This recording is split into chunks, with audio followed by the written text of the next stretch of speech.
Hello students, chapter number 1 to 5 complete करने के बाद हमारे पास आता है चैप्टर नंबर 6। फर्स्ट चैप्टर के अंदर हम लोगों ने सीखा कि चार्ज क्या है, उसकी फंडामेंटल प्रॉपर्टीज क्या है, इलेक्ट्रिक फोर्स क्या है, इलेक्ट्रिक फील्ड क्या है। मतलब कि हमने चैप्टर नंबर 1 के अंदर चार्ज को स्टेशनरी रखा था। चैप्टर नंबर 2 के अंदर भी हमारे पास चार्ज स्टेशनरी था और हमने कैपेसिटर और उसकी प्रॉपर्टीज देखी। चैप्टर नंबर 3 के अंदर chapter number 1 and chapter number 2 उसके अंदर हम लोगों ने पढ़ा इलेक्ट्रोस्टैटिक्स, चार्ज स्टेशनरी है। चैप्टर नंबर 3 के अंदर चार्ज को हमने मोशन करवाई। चार्ज को मोशन करवाई तो हमें क्या मिला? करंट। लेकिन वो मोशन कैसी थी? कांस्टेंट स्पीड थी उसकी। चार्ज एक्सेलरेटेड मोशन नहीं कर रहा था, कांस्टेंट स्पीड से जा रहा था, इसलिए वो बना इलेक्ट्रिक करंट। अब इलेक्ट्रिक करंट चैप्टर नंबर 3 के अंदर हम लोगों ने पढ़ लिया। तो फोर्थ चैप्टर के अंदर वो जो करंट बहता है कंडक्टर के अंदर से, तो उसके आसपास क्या क्रिएट होता है? Magnetic field. वो किसने बोला हमको? ऑर्स्टेड ने बोला। तो फोर्थ चैप्टर के अंदर हम लोगों ने करंट बहने की वजह से, कंडक्टर के अंदर करंट बहने की वजह से जो मैग्नेटिक फील्ड क्रिएट होता है उसकी प्रॉपर्टीज पढ़ी। फोर्थ चैप्टर में उसके इक्वेशन पढ़े। वायर है तो उसकी वजह से मैग्नेटिक फील्ड कैसा है, सर्कुलर कॉइल है तो उसकी वजह से मैग्नेटिक फील्ड कितना होता है, वो सब कुछ फोर्थ चैप्टर में। फिफ्थ चैप्टर में मैग्नेटिज्म एंड मैटर, मतलब कि paramagnetic material, ferromagnetic material, diamagnetic material, कैसे सोलेनोइड को मैं बार मैग्नेट से रिप्लेस कर सकता हूँ या तो बार मैग्नेट को मैं सोलेनोइड से रिप्लेस कर सकता हूँ, वो सब कुछ कौन से चैप्टर में पढ़ा हमने? फिफ्थ चैप्टर में, मतलब मैग्नेटिज्म ही था। अब ये बातें खत्म हो गई। अब क्या हुआ? 1830 तक सबको यही पता था कि करंट बहता है और उसके आसपास क्या क्रिएट होता है? Magnetic field. लेकिन उसके बाद 1830 के बाद फैराडे आया और फैराडे ने कुछ ऐसा कहा कि जब मैं अब हमको ये तो पता था कि करंट बहता है तो अपने को मैग्नेटिक फील्ड मिलता है, लेकिन फैराडे ने क्या बोला कि जब मैं मैग्नेटिक फील्ड में चेंज करता हूं तो मुझे इंड्यूस हुआ करंट मिलता है। तो यहां पे हमारा चैप्टर नंबर जो 6 है उसका नाम ही वही है कि इलेक्ट्रोमैग्नेटिक इंडक्शन। क्या है उसका नाम? Electromagnetic induction. What do you mean by electromagnetic induction? कि भाई जब करंट बहता है तो उसके आसपास क्या क्रिएट होती है? मैग्नेटिक फील्ड क्रिएट होती है। तो वो हमारे चैप्टर का नाम है। तो इलेक्ट्रोमैग्नेटिक इंडक्शन की बात करते हैं, ध्यान से देखो। इलेक्ट्रोमैग्नेटिक इंडक्शन क्या कहता है कि जब कोई भी कंडक्टर के अंदर हम करंट पास करते हैं तो हमको आसपास मैग्नेटिक फील्ड मिलता है, ये तो हमें पता है। लेकिन अगर यही मैग्नेटिक फील्ड में हम कुछ चेंज करते हैं तो हमें इलेक्ट्रिक करंट भी मिलता है। The phenomenon in which electric current is generated, electromagnetic induction क्या है? The phenomenon in which electric field is generated, electric field is generated by varying magnetic field is known as electromagnetic induction.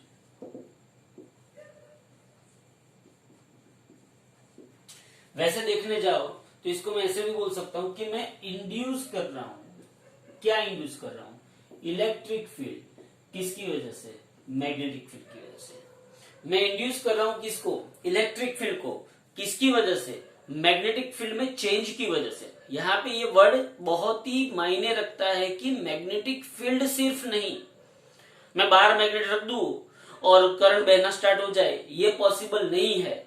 Magnetic field नहीं, मुझे magnetic field का क्या चाहिए? Change चाहिए। क्या चाहिए? चेंज। क्यों? बताता हूं। अब यहाँ पे देखो, रियलिटी में अगर इसको आप देखने जाओ तो फैराडे जो था उसने कुछ एक्सपेरिमेंट किए थे। क्या किए थे उसने, कुछ एक्सपेरिमेंट, जिसको हम फेराडाइज एक्सपेरिमेंट बोलते हैं। अब फेराडे ने जो एक्सपेरिमेंट किए थे उसमें उसने सिंपल सी एक बात बोली थी कि करंट बहेगा तो गैल्वेनोमीटर डिफ्लेक्शन बताएगा। लेकिन अगर मैं बैटरी यूज नहीं करता हूं, मैं बैटरी यूज ही नहीं कर रहा हूं, मैं कंडक्टर को बैटरी के साथ कनेक्ट ही नहीं कर रहा हूं, और ऐसे ही अगर मुझे गैल्वेनोमीटर में रखूं और मुझे करंट मिल जाए तो इसका मतलब क्या होगा। उसने कुछ एक्सपेरिमेंट किए। पहला एक्सपेरिमेंट जो उसका था, फर्स्ट नंबर का एक्सपेरिमेंट, उसके अंदर उसने एक बार मैग्नेट लिया और एक कॉइल ली। तो ये जो फर्स्ट एक्सपेरिमेंट है वो बार मैग्नेट एंड कॉइल का एक्सपेरिमेंट है। बार मैग्नेट एंड कॉइल का एक्सपेरिमेंट क्या है, ध्यान से समझो। उसने यहां पे एक कॉइल ली, ओके, समझ में आ रहा है। और ये जो कॉइल है उसके साथ उसने, ये जो कॉइल है उसके साथ उसने क्या कनेक्ट किया, गैल्वेनोमीटर कनेक्ट किया, ओके। ये गैल्वेनोमीटर उसने कॉइल के साथ कनेक्ट किया। अब सीधी सी बात है, क्या इस कॉइल के साथ मैंने कोई भी प्रकार की बैटरी कनेक्ट की है? कोई भी प्रकार की मैंने बैटरी कनेक्ट की है क्या इस कॉइल के साथ? नहीं कनेक्ट की है। अब मैं क्या करता हूं, इस कॉइल के नजदीक, मतलब इस कॉइल से ऐसे मैं एक बार मैग्नेट देता हूं। सीधी सी बात है, ये जो बार मैग्नेट है उसकी मैग्नेटिक फील्ड ऐसे होगी कि नहीं होगी? समझो, रियलिटी में बार मैग्नेट की मैग्नेटिक फील्ड ऐसे होगी, ओके। हाँ, ये मुझे पता है कि बार मैग्नेट की मैग्नेटिक फील्ड ऐसे होगी, ओके। अब उसने क्या किया, इस बार मैग्नेट को वो कांस्टेंट स्पीड से किसकी ओर लेता गया? कॉइल की ओर। तो it takes a bar magnet and a coil in this experiment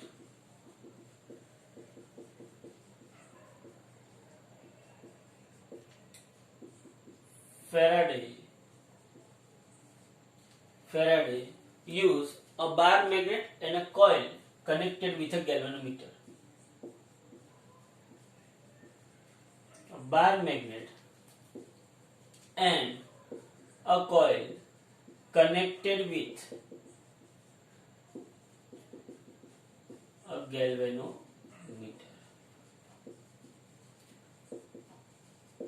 हाँ, अब उसने क्या किया, बार मैग्नेट को कॉइल की तरफ मूव किया। बार मैग्नेट को bye moving a bar magnet towards the coil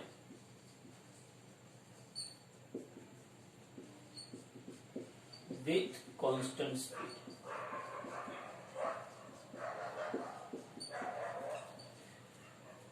He observed that जब उसने बार मैग्नेट को कॉइल की तरफ मूव किया तो सीधी सी बात है, बाद में बार मैग्नेट की फील्ड लाइंस कॉइल में से पास होगी कि नहीं होगी? अरे भाई हाँ के ना? बार मैग्नेट की फील्ड लाइंस किस में से पास होगी? कॉइल में से कंपल्सरी पास होगी। और जब उसने ऐसा किया, बार मैग्नेट जब उसने कॉइल की तरफ मूव किया, तब उसको गैल्वेनोमीटर में डिफ्लेक्शन मिला। He observed that जब उसने बार मैग्नेट, सिंपल, उसने ये बार मैग्नेट लिया और ये बार मैग्नेट को ऐसे ऐसे ऐसे ऐसे, सिंपली सपोज कि वहां पे कॉइल है और ये बार मैग्नेट, तो बार मैग्नेट को ऐसे ऐसे ऐसे लेके गया। मतलब कि उसने बार मैग्नेट को जब कॉइल की तरफ मूव किया, तब ही observe that by moving a bar magnet towards the coil with constant speed, he observe that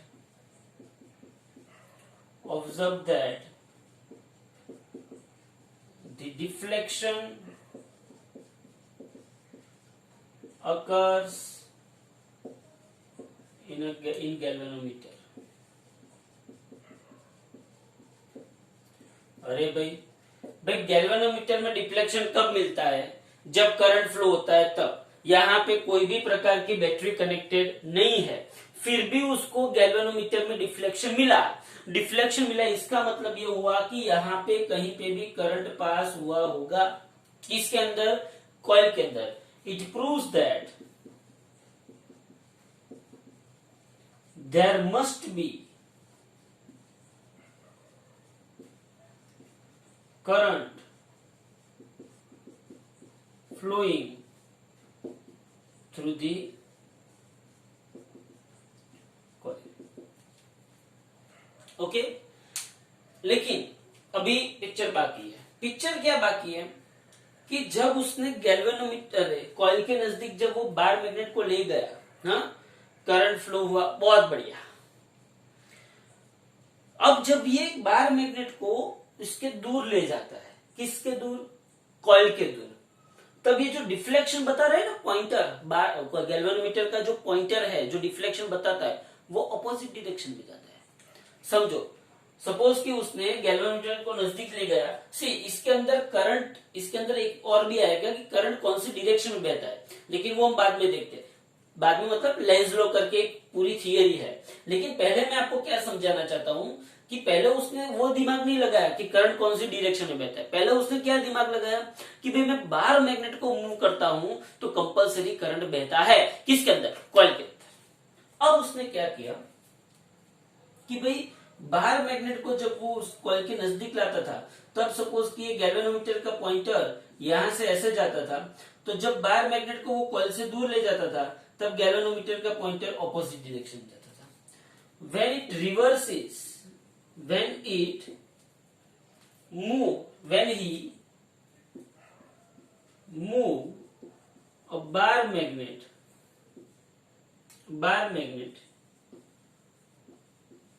away from the coil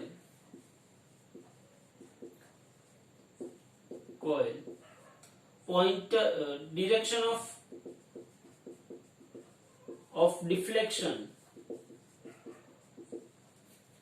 direction of deflection of pointer reverses, or pointer deflection, direction of deflection of pointer is in opposite direction। कौन सी direction में हो जाता था, opposite direction में।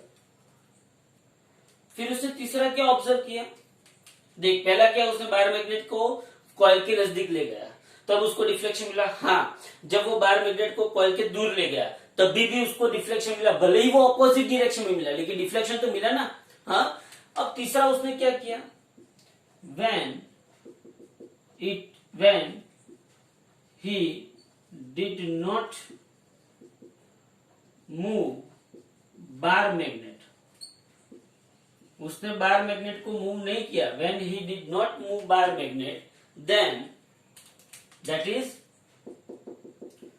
is a bar magnet is stationary, a bar magnet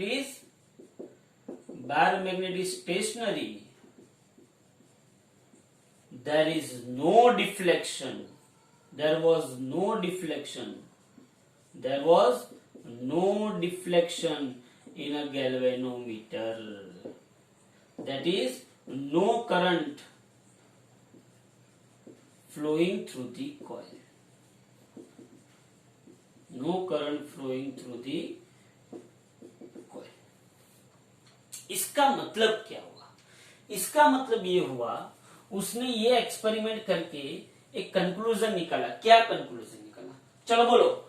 bar magnet को move किया, bar magnet को क्या किया, मूव किया, तो सीधी सी बात है कि बार मैग्नेट जब नजदीक आता है कि दूर जाता है, सीधी सी बात है कॉइल के साथ जो मैग्नेटिक फील्ड लाइंस पास होती है, तो कॉइल में से जो मैग्नेटिक फील्ड लाइंस पास होती है वो जब बार मैग्नेट नजदीक आएगा तो बढ़ती जाएगी, और जब बार मैग्नेट दूर जाएगा तो डिक्रीज होती जाएगी। इसका मतलब ये हुआ कि magnetic field correlated in the coil is changing, varying. See, इसीलिए यहां पे लिखा हुआ है the phenomenon in which electric field is generated by varying magnetic field, by varying magnetic field। उसने ये प्रूव किया, उसने एक्सपेरिमेंट से उसने बताया कि अगर मैं बार मैग्नेट को एज इट इज रख देता हूं, ऐसे ही रख देता हूं, कोई काम नहीं करवाता हूं उसके पास, तो वहां पे करंट इंड्यूस होगा नहीं। कहां पे? कॉइल के अंदर। लेकिन अगर मैं बार मैग्नेट को कॉइल के नजदीक ले जाता हूं या तो कॉइल के दूर ले जाता हूं, तो there must be generate a current in a coil. भले वो ऑपोजिट डायरेक्शन, वो बात की बात है, उसको हमें अभी कोई लेना देना नहीं है। लेकिन इसके ऊपर से वो एक कंक्लूजन पे आया। क्या कंक्लूजन पे आया? कि जब कॉइल के साथ या तो कॉइल में से पास होती हुई मैग्नेटिक फील्ड लाइंस चेंज होती है या तो मैग्नेटिक इंटेंसिटी चेंज होती है, तभी कॉइल के अंदर इंड्यूस ईएमएफ क्रिएट होता है, इंड्यूस ईएमएफ जनरेट होता है। ईएमएफ जनरेट होता है मतलब जब ईएमएफ जनरेट होगा, जब पोटेंशियल डिफरेंस क्रिएट होगा, तो कंपलसरी वहां पे करंट बहेगा। हाँ, और उस करंट को हम क्या बोलते हैं? Induce current. Okay, so conclusion ये आया फेरेडे के फर्स्ट एक्सपेरिमेंट का कंक्लूजन ये आया कि ओनली मैग्नेटिक फील्ड नहीं, हाँ, ओनली मैग्नेटिक फील्ड नहीं, लेकिन जब मैं मैग्नेटिक फील्ड में मतलब कॉइल के साथ जो मैग्नेटिक फील्ड रिलेट होती है, उस मैग्नेटिक फील्ड में अगर मैं चेंज करता हूं, तभी कॉइल के अंदर क्या मिलता है मुझे? इंड्यूस करंट या तो इंड्यूस ईएमएफ मिलता है। तो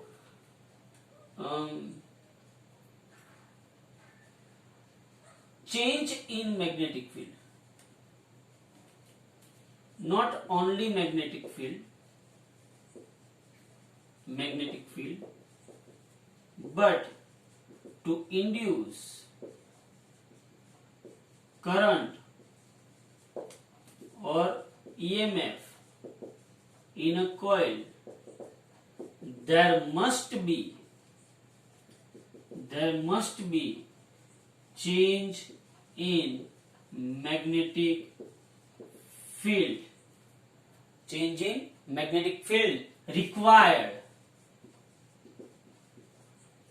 passing through the coil,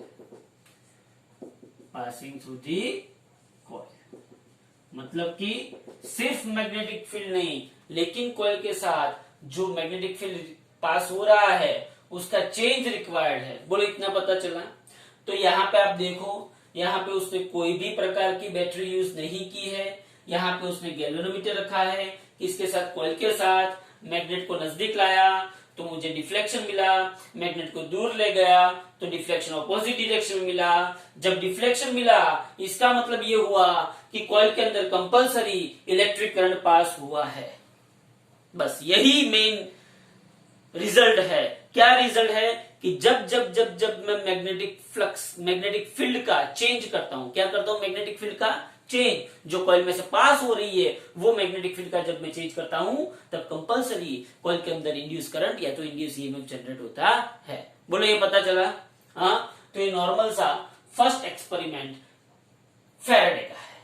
अब सेकंड एक्सपेरिमेंट। अब ये जो सेकंड एक्सपेरिमेंट है वो थोड़ा सा टेढ़ा है। टेढ़ा मतलब क्या? टेढ़ा मतलब ये कि सेकंड एक्सपेरिमेंट में उसने बार मैग्नेट को हटा दिया, और एक कॉइल ले ली। तो एक कॉइल का नाम C1 दे दिया एंड दूसरी भी उसने कॉइल ले ली, उसका नाम उसने क्या दे दिया? C2। क्या किया उसने यहाँ पे? सेकंड एक्सपेरिमेंट के अंदर उसने पहली कॉइल का नाम C1 रखा, दूसरी कॉइल का नाम C2 रखा, और सपोज कि ये C2 है, ये क्या है? C2। ये क्या है? C2 कॉइल है, और उसके साथ तो गैल्वेनोमीटर एज इट इज रखा, और उसने दूसरी यहाँ पे जो कॉइल ली C1, उसके साथ उसने क्या कनेक्ट किया? बैटरी कनेक्ट की। वाह भाई, उसने यहाँ पे बैटरी कनेक्ट की। अब उसने क्या किया? उसने जब यहाँ पे बैटरी कनेक्ट की, अब उसने क्या किया? ये जो कॉइल है, क्या है? ये जो कॉइल C1, उसमें से सीधी सी बात है करंट पास हुआ होगा। अब आप लोगों को पता है कि जब